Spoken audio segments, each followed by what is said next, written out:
Friends, இன்னைக்கு பாத்தீங்கன்னா அமேசான்ல இருந்து ஒரு பெரிய பார்சல் வந்திருக்கு.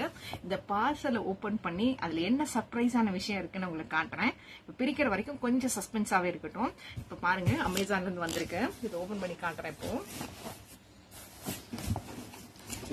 இந்த சைடு ஓபன் பண்ணலாம், மேல இருந்து ஓபன் பண்ணலாம்.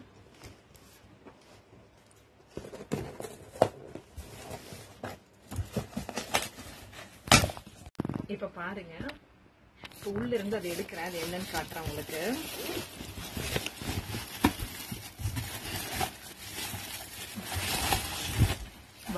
இந்த மாதிரி சின்னது தான் அவ்வளோ பெரிய பாக்ஸ்ல போட்டு வச்சிருக்காங்க.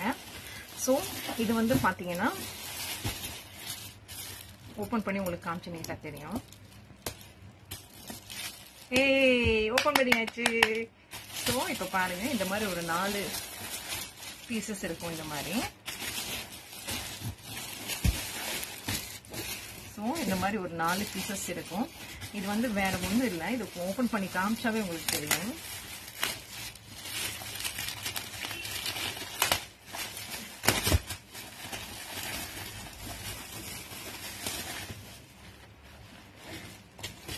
சோ இது பாத்தீங்கன்னா கீழே இருக்கிற பேஸ் இது பாத்தீங்கன்னா உள்ள இந்த மாதிரி இருக்கும். இப்ப புரிஞ்சிருக்கும்னு நினைக்கிறேன்.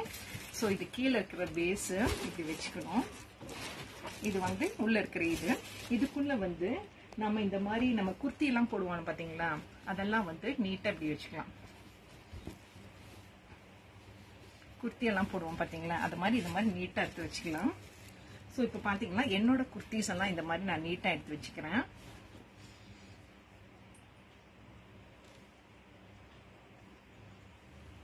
ஸோ நம்ம இப்படி வைக்கிறனால நம்ம என்ன இருக்குங்கிறது பார்த்து எடுக்கவும் செய்யலாம். அது மட்டும் இல்லாம நம்ம இப்படியே வச்சிருக்கிறதுனால நம்ம இந்த மாதிரி காட்டன் துணியெல்லாம் இப்படி நீட்டா ஆர்கனைஸ் பண்றதுனால நம்மள எதுவும் களைஞ்சு போகாம இருக்கும். அயன் பண்ண துணியெல்லாம் அயன் பண்ண மாதிரியே நீட்டா இருக்கும். நீங்க எப்ப வேணா எடுத்துக்கலாம். ஸோ இது வந்து பாத்தீங்கன்னா ஒரு ஷர்ட் ஆர்கனைசர். இதுல ஷர்ட் மட்டும் ஆர்கனைஸ் பண்ணி வச்சுக்கலாம் முடியும். ஷர்ட் மட்டும் வைக்கணும்னு அவசியம் இல்லை. நமக்கு பிடிச்ச குர்த்திஸ், பேண்ட்ஸ், ஷால்ஸ் இது எல்லாமே ஆர்கனைஸ் பண்ணி வச்சுக்கலாம். ஸோ இந்த ஆர்கனைசர் பாத்தீங்கன்னா கீழே இந்த மாதிரி பேஸ் ஆகும், இந்த மாதிரி வருது. ஸோ இந்த மாதிரி 4 வந்து நான் ஆர்டர் பண்ணேன். இதோட உங்க லிங்க் வேணும்னா உங்களுக்கு நான் டிஸ்கிரிப்ஷன் பாக்ஸ்ல கொடுக்குறேன். உங்களுக்கு லிங்க் வேணும்னா மறக்காம கமெண்ட் செக்ஷன்ல கேளுங்க. நான் கண்டிப்பா டிஸ்கிரிப்ஷன் பாக்ஸ்லயும் என்னோட ஃபர்ஸ்ட் கமெண்ட்லயும் கொடுக்குறேன். அதை பார்த்து தெரிஞ்சுக்கோங்க.